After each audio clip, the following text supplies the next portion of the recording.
湖泊观景台到了，从那边可以看到504秀，北1段、北2段。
原本往前是旧的369营地，现在要稍微高绕去369临时营地。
结冰，4个冰块，冰块，好好吃。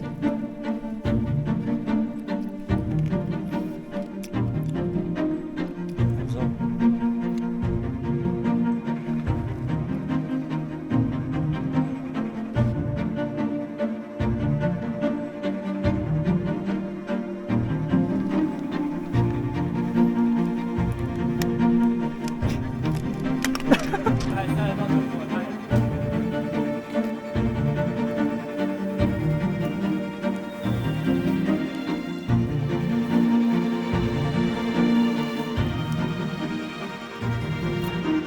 太阳快下圈谷了，虽然现在才下午3点，所以山里面很快天黑，就是这样。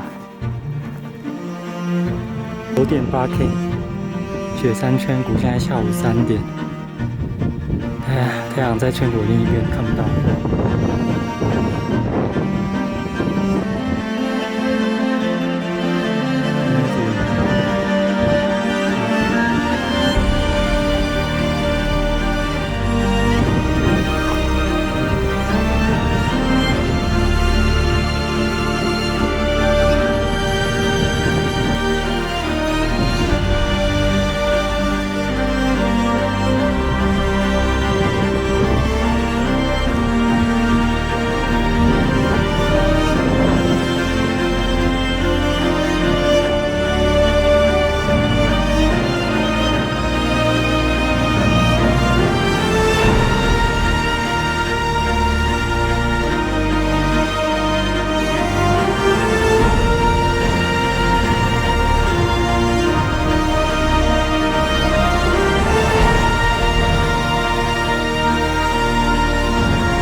刚刚从翠池上来，现在准备要折返。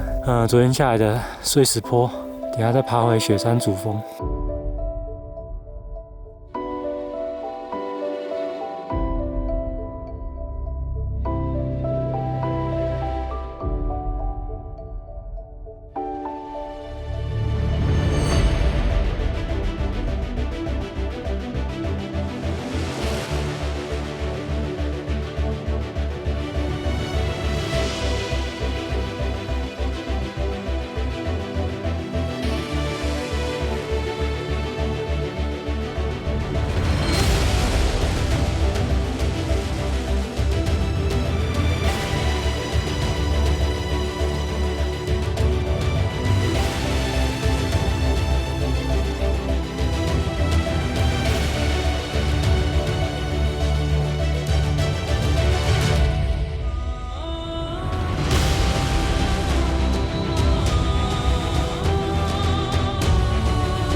大家好，这段影片是在事后补录的。那这次的行程有些地方想要跟大家分享一下，顺便整理一下自己身为主揪有哪些地方可以再改进的部分。那一共有2点。第一点是，我觉得身为主揪对于行程掌控的程度，没有做到很好。那之前爬山除了跟团之外，大部分都是自己单攻，所以行程跟自己的状态都掌握在自己的手里。那我对于自己的体能的自信程度也很够，但是在带团的时候呢，每个队员的状态并不是都可以随时随地的非常的了解，那以至于说在每个行程点，你可能在拍照或休息的时候会延误，那而这些延误呢，它会慢慢的累加，以至于说你需要变得在行程的过程当中去加速行进，来弥补这个延误。那我觉得这是身为主揪应该要更增加对于时间掌控的精准。那还有第2点就是测对点时间的选择。那其实我觉得这是紧扣第1点的。由于行程的 delay， 那变成说你没有在预期的时间达到特定的地点。那虽然说雪山下翠池这段行程是相对简单的，在369的时候已经过了中午了，那这跟我原本心中预期应该要在中午登顶主峰的时间点已经有落差。那在这个时候可能全队就必须要从369这边下车，但是当时没有。那由于在圈谷这边的时候，大概下午3、4点的时候，太阳就已经在人线的那一端下山，虽然此时还是天亮的，但是由于没有太阳，加上圈谷的地形，会形成说那边的风会非常大，那人会在这个状态之下很容易被吹到失温。那这个时候我觉得是相对有风险的。那还有就是主峰下翠池这段，它的距离虽然不长，而且也没有太多危险地形，但是人暴露在人线上面，由于风一直吹，那天也是渐渐黑或是已经黑的状态下，你去下切，这个时候会增加人的心理压力。那以上这2点，我觉得其实身为一个主揪都是可以避免的。那也因此，我想要录这段影片来提醒我自己，避免再犯相同的问题。那如果大家对于在带团或是跟团主揪的方面有一些不同的想法跟意见，也欢迎在下方留言给我，大家互相来交流。那希望这次影片的记录对大家都有所帮助。先这样咯，拜拜。